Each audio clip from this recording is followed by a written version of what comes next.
इस तरीके से आप आईसी पे हीट करना स्टार्ट करोगे, इस तरीके से आपको इसके ऊपर चलाना है। अच्छा, ये जो आयरन चलाओगे ना, मतलब घिसना नहीं है बोर्ड के ऊपर। अब ये सीपीयू को हम कैसे क्लीन करते हैं, इसके लिए आपको सबसे पहले 138 पीपीडी डालना है। जब भी आप एक्सटेंसिल बैठाओगे, इसमें ये चारों साइड के जो कॉर्नर के बॉल होते हैं वो दिखने चाहिए। बॉल दिख रहा है?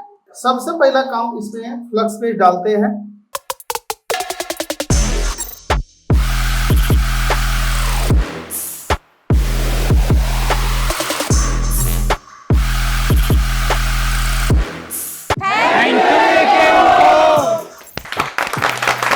चलिए आज हम ये देखते हैं कि जो वाइट पेस्टेड आईसी होती है, जो सीपीयू और एमएमसी, ओके, तो किस तरीके से हम इसको रिमूव करेंगे, ग्लू को कैसे कटिंग करेंगे और कैसे इसको क्लीन करेंगे और कैसे इसको रिमूव करेंगे, इसके बारे में हम समझते हैं। ठीक है जी।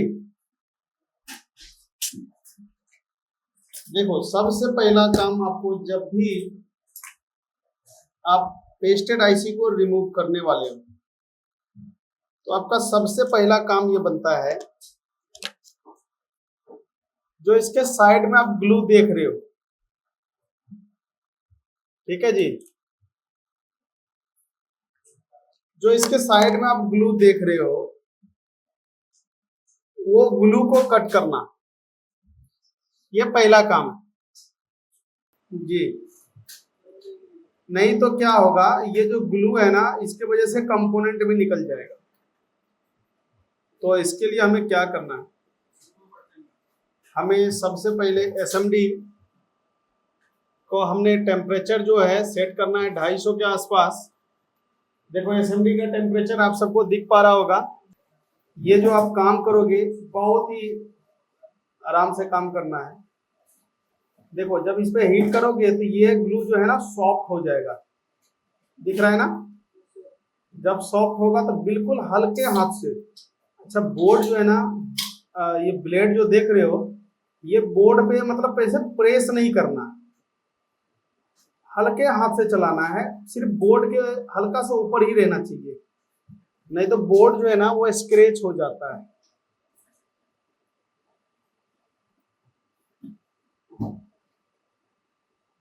वो जो भी नए टेक्नीशियन भाई होते ना, वो क्या सोचते हैं कि यार जब पेस्टेड आईसी है ना, वो रिवॉल्व नहीं होता है, वो निकलता नहीं, इसलिए मैं ये प्रोसेस आपको दिखा रहा हूँ। रिमूव से लेकर के रिवॉल्व फिक्सिंग तक का मैं प्रोसेस आपको दिखाऊंगा।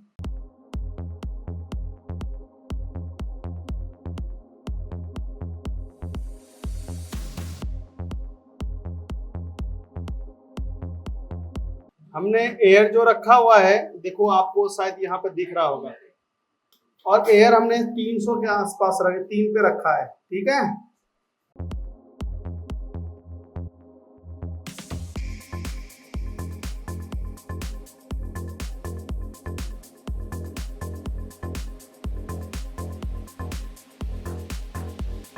देखो, किसी भी पेस्टेड आईसी को निकालने के लिए ये पहला काम होता है, जब ग्लू को कट करोगे। जब हम ग्लू को कट कर लेते हैं तो आईसी उतारने की बारी आ जाता है। अब आईसी उतारने से पहले आपको क्या करना है, दोनों का डॉट इंडिकेशन को पहचान करना है। देखो, एक ही साइड है, मैं यहाँ से हल्का निशान दे देता हूँ ताकि मैं कभी भूल जाऊं तो मुझे याद रहे मैंने इधर की तरफ ही डॉट रखना है, ठीक है, कोई दिक्कत। अब हमें जैसे मान लो अभी सीपीयू उतारेंगे, उसके बाद हम इसका एमएमसी उतारेंगे। आप इसको चारों तरफ आपको पेस्ट लगाने की जरूरत नहीं है, और आईसी के ऊपर से तो बिल्कुल भी पेस्ट नहीं डालना है। अब आईसी उठाने के लिए हमें क्या करना है, जो एक ब्लेड जो लोगे आगे से गोल होना चाहिए, क्या होना चाहिए, और ये पतला होना चाहिए, कोई दिक्कत। अब हमें करना क्या है, हमने ब्लेड ले लिया, अब हमें टेम्परेचर सेट करना है। एयर जो था 3 पे था ना, उसको घटा के 2 पे कर देना है, और टेम्परेचर को कम से कम मैं जो अभी रखा हूं ना 340 रखा हूं। समझ में बात आ रहा है? और इस तरीके से आप आईसी पे हीट करना स्टार्ट करोगे। और एक चीज ध्यान देना, आपको मन में कम से कम राउंड गिनती करना है, कितने? 30 से 40।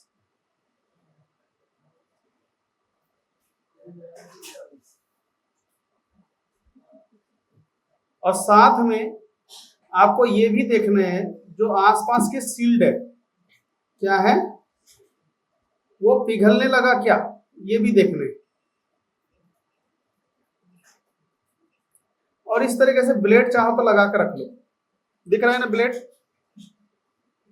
ब्लेड ऑटोमेटिक आईसी के अंदर जाना स्टार्ट हो जाएगा। देखो जा रहा है। सिर्फ ब्लेड को क्या रखना है, उस तरीके से लगा के रख लेना है, और आपको आईसी पे हीट करते रहना। अच्छा, ब्लेड को प्रेस नहीं करना, अपने आप आईसी के अंदर ब्लेड जाएगा। और जब तक आईसी निकल ना जाए, आपको इसी तरीके से अपने एसएमडी को चारों तरफ घुमाते रहना।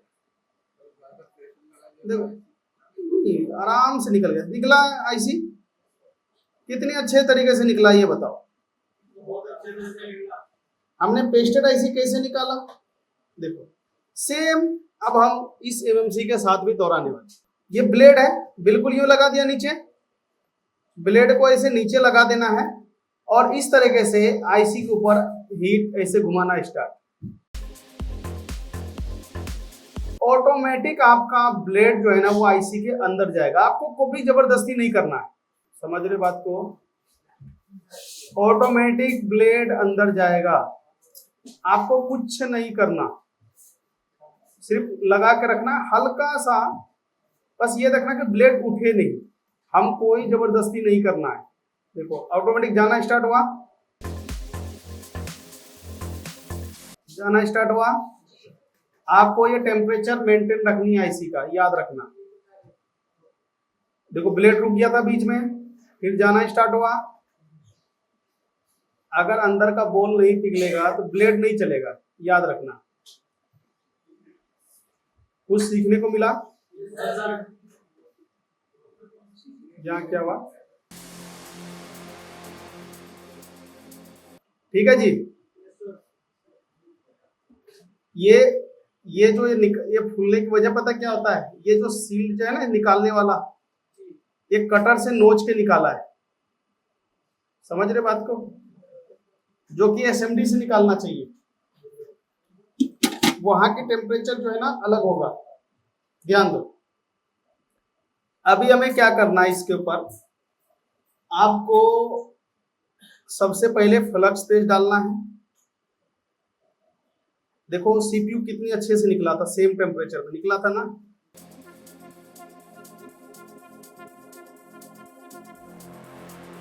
अब हमें क्या करना है, 138 पीपीडी रखना है।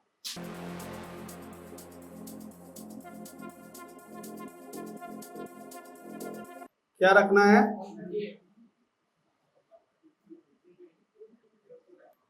इस तरीके से आपको इसके ऊपर चलाना है।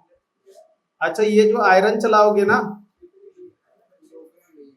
आयरन को मतलब घिसना नहीं है बोर्ड के ऊपर।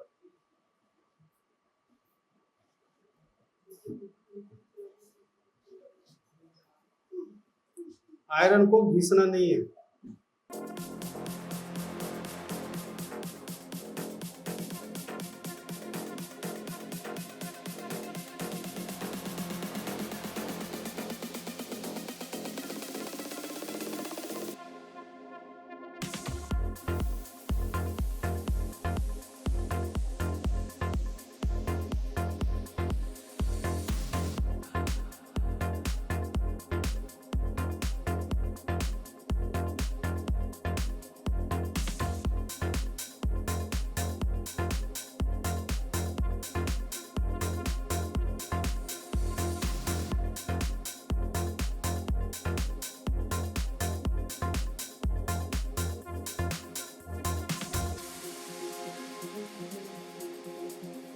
अब इसके ऊपर क्या करना है, आपको डिसोल्डर वायर,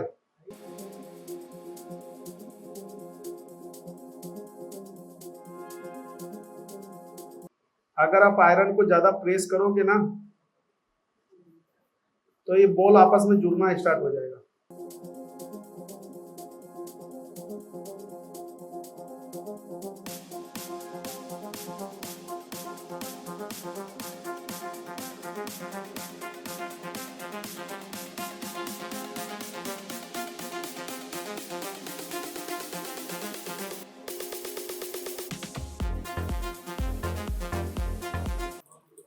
तो थिनर से साफ कर लो बोर्ड को।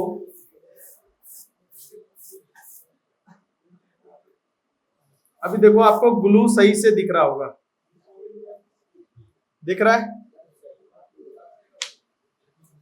आपके पास एक ब्लेड, देखो चाहो तो आप इस ब्लेड से भी ग्लू को हटा सकते हो,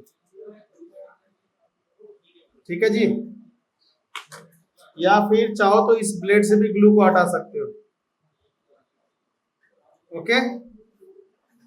या फिर एक ब्लेड आता है 008 जो इस काम के लिए ही बना हुआ है, ग्लू हटाने के लिए, वो ये वाला, वो ये जो अभी मैंने ब्लेड लास्ट में दिखाया ना, ये ब्लेड का काम जो है ना ग्लू हटाने का ही है। ये आईसी वगैरह उठाने में काम नहीं आता है, ग्लू को हटाने के ही काम आते हैं।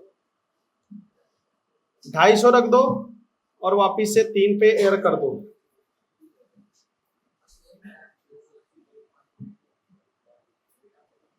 इससे बहुत अच्छे से ग्लू हटता है।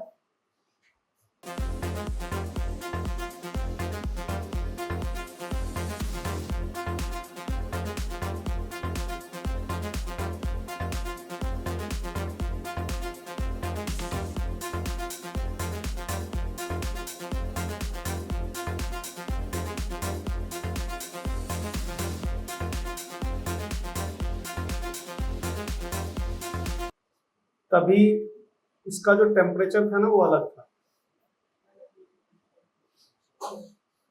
इसलिए हमने 138 पे पहले कन्वर्ट कर दिया।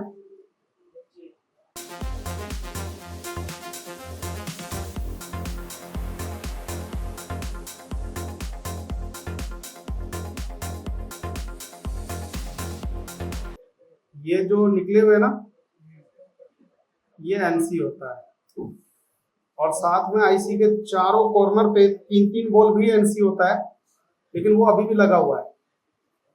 ये जो यहाँ पे देख रहे हो यूवी निकल गया है, हम इसके जगह यूवी कर देंगे इसको। लेयर ये वाली होती है जो गोल्डन दिख रहा है। देखो ये कंप्लीट रूप से जो है ना ग्लू यहां से हट चुका है, ठीक है जी। अब हम इसके जो है ना सीपीयू और एमएमसी को क्लीन करेंगे। अब ये सीपीयू को हम कैसे क्लीन करते हैं, इसके लिए आपको सबसे पहले 138 पीपीडी डालना, क्योंकि अभी जो इसका बॉल का जो टेम्परेचर है, जो आईसी का बॉल है वो 138 से ज्यादा है, पीपीडी के अंदर निकल जाता है, देख रहे हो ना।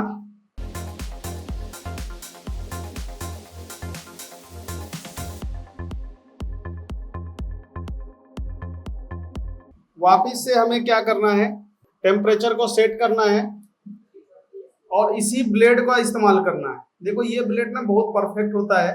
बाकी अगर आपको ये ब्लेड नहीं भी है तो आप दूसरे ब्लेड से काम कर सकते हो। देखो मैंने अभी फिलहाल 260 रखा हुआ है, लेकिन अगर ये ब्लेड अटकेगा तो मैं टेम्परेचर बढ़ा दूंगा।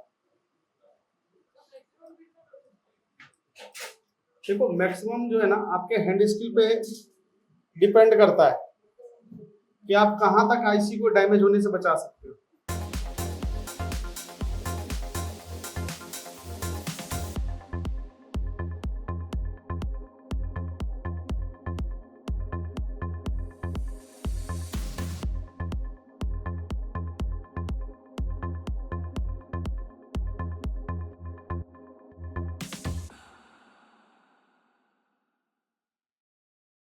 ओके, इस तरीके से आपको क्या करना है, इस ग्लू को आईसी से हटाना है।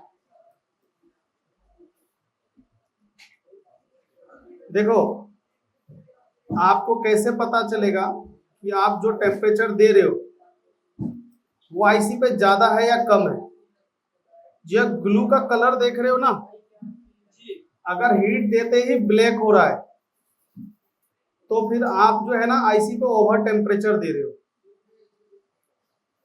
अगर ग्लू जो है वो व्हाइट ही नजर आ रहा है तो इसका मतलब है कि आप टेम्परेचर कंट्रोल में ही दे रहे हो आईसी पे।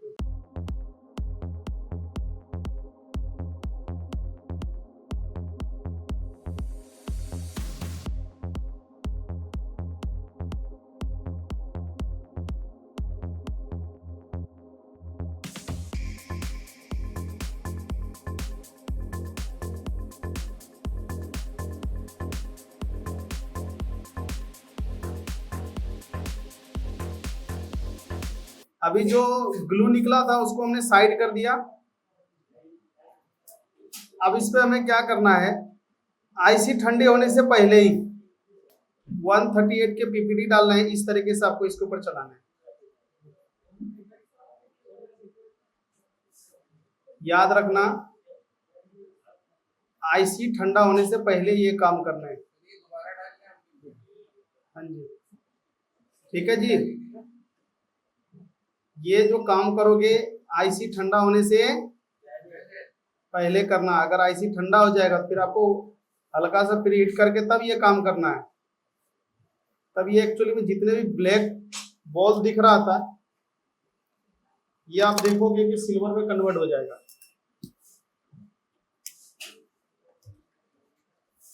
अधिकतर टेक्नीशियन क्या करते हैं, इस बॉल को सिल्वर करने के लिए जो है ना लोहे वाले ब्रश का इस्तेमाल करते हैं।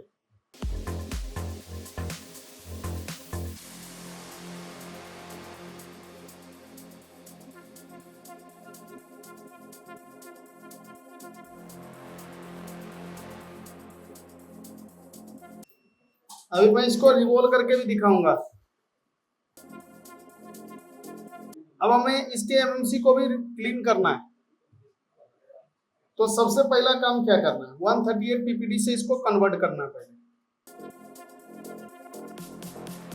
ओके, वही चीज हम वापिस दोहरा रहे हैं इसमें। फिर ग्लू हटाना है।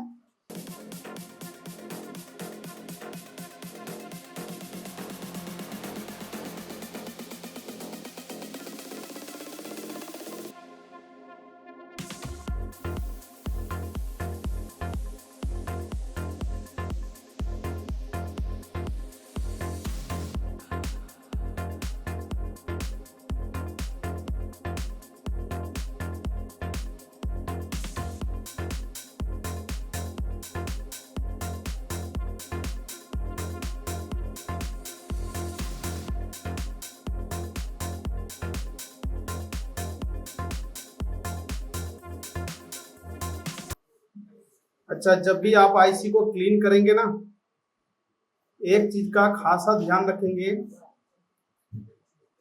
जो इसके कॉर्नर है वो टूटने नहीं चाहिए।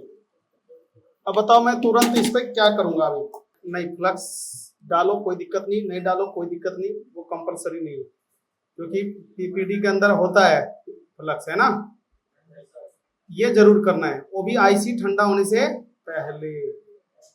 देखो जो भी आपको ब्लैक पॉइंट, अभी आप जब काम करोगे ना तो आप बताओगे कि सर जी बहुत सारे बॉल जो है ना ब्लैक रह गया। उस ब्लैक बॉल को सिल्वर करने का ये आसान सा तरीका है।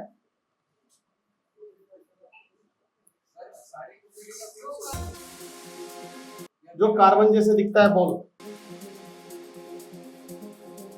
अब देखो हमें इसे ना रिवॉल्व करना है। जब भी हम रिवॉल्विंग करेंगे उस वक्त जो पीपीडी का यूज होगा 183 होगा। रिवॉल्विंग के टाइम जो है ना 183 से ही यूज करना है, 138 यूज मत करना है।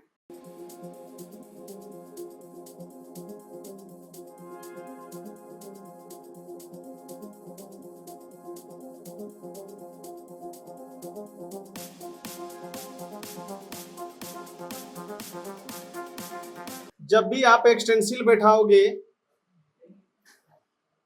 इसमें ये चारों साइड के जो कॉर्नर के बॉल होते हैं वो दिखने चाहिए। इसका मतलब एक्सटेंसिल सही बैठा हुआ रहेगा।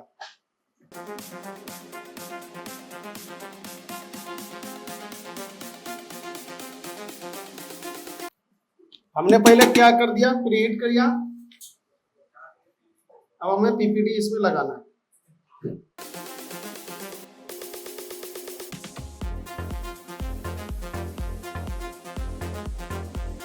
इसके नीचे ना एयर होता है, वो एयर क्लीन हट जाता है वो।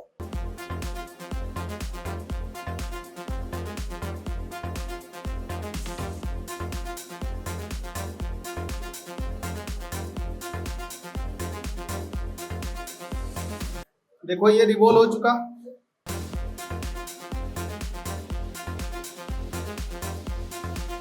रिवॉल्व हो गया। हाँ जी, थोड़ा सा फ्लक्स पेज डालो इसके ऊपर और इसको हिट कर दो।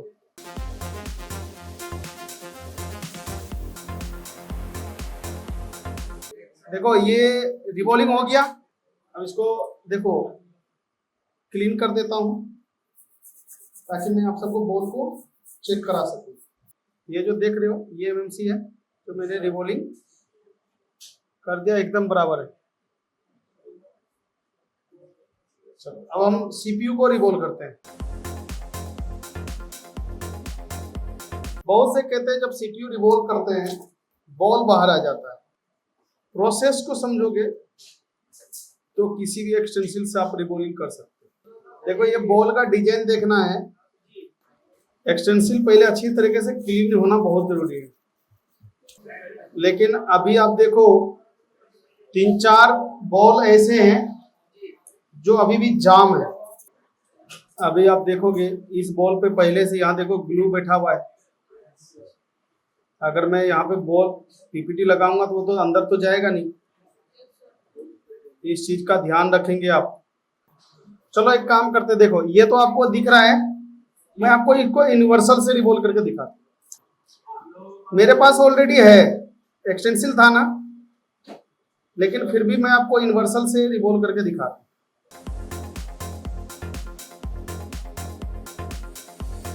इसमें जो बैठ रहा है वो 0.35 48 इंटू 48, इसका साइज जो है 0x35, वो इसी मॉडल का था। आप देखो यूनिवर्सल से हम कैसे सीपीयू रिवॉल्व करते हैं। आप सब कहते हो सर जी बॉल बाहर आ जाता है। जब भी हम यूनिवर्सल से रिवॉल्व करेंगे तो याद रखना टेम्परेचर को कम कर देंगे। देखो इस तरीके से इसको हमने क्या किया, सबसे पहले प्रीहीट कर दिया। टेम्परेचर का खासा ध्यान रखेंगे। अब हमें पूरा सीपीयू में पीपीटी नहीं लगाना है, केवल कॉर्नर पे लगा दिया, जिससे एक्सटेंसिल जाम हो जाएगा, इधर उधर भगेगा नहीं।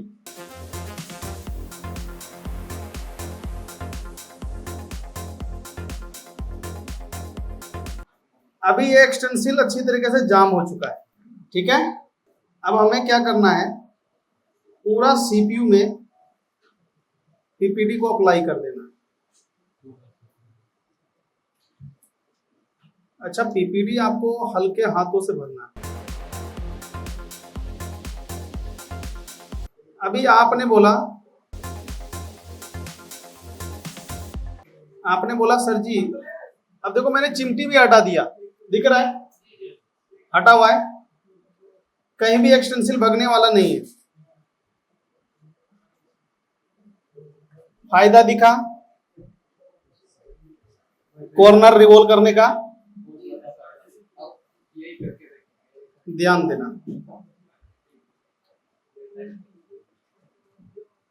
चिमटी हमने कहां पर रखा हुआ है,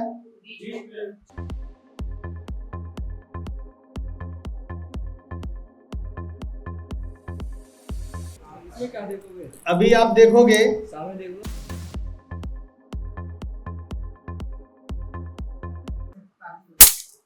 एक्सटेंसिल एक बार में क्लीन हो गया,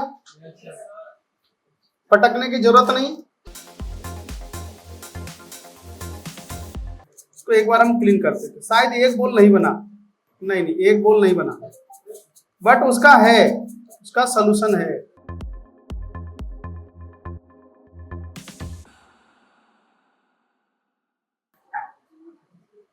अभी देखो मैं आपको एक और ट्रिक दिखाऊंगा इसमें, जो जो आपके साथ दिक्कत आता है।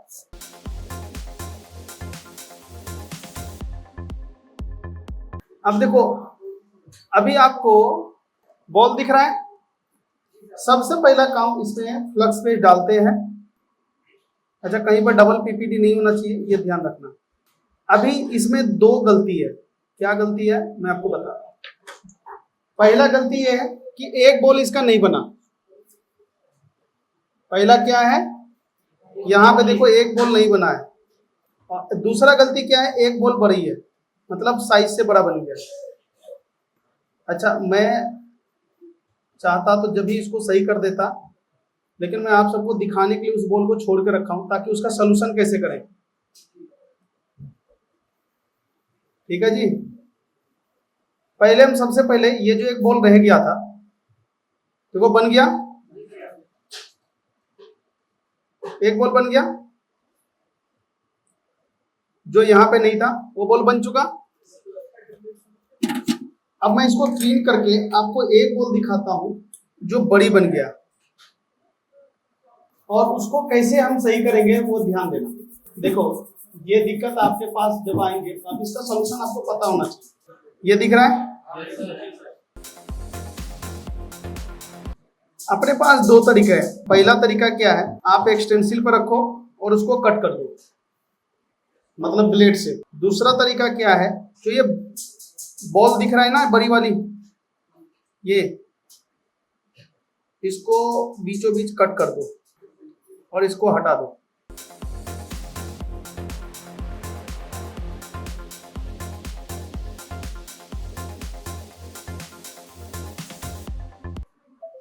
ठीक है जी। हमने क्या किया वहां पे। अब देखो मैं उसको हिट करूंगा, एक हमें उसी साइज का बॉल यहां पे बनता हुआ दिख जाएगा। बन गया बॉल। अगर आपको ये लगे कि यार थोड़ा सा साइज में ना और हल्का सा बड़ा है, तो सेम वही प्रोसेस फिर से अपना देंगे। आपको ये अंदाजा लगाना पड़ेगा। देखो, बड़ी बॉल कैसे बनेगा ये बताओ, ज्यादा पीपीटी लगने से, है ना। तो आप ये दिमाग लगाओ कि हमने कितना ज्यादा पीपीटी इसमें है, उसी हिसाब से बॉल को कट करके निकाल दो।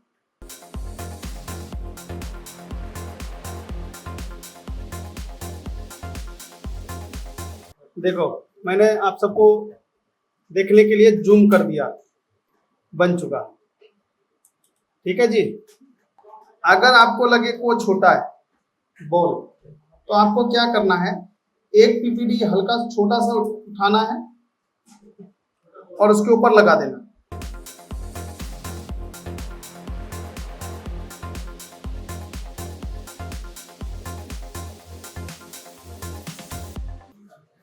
हम एक्चुअली छोटा पीपीडी ढूंढ रहे हैं। अगर आपको ना भी दिखे तो हल्का सा पीपीडी उठा लो जहां से पीपीडी रखे हो ना। ठीक है, और इसी को हिट करो। छोटा सा बॉल बन गया, चिमटी पे बन गया बॉल। ढूंढने की क्या जरूरत है।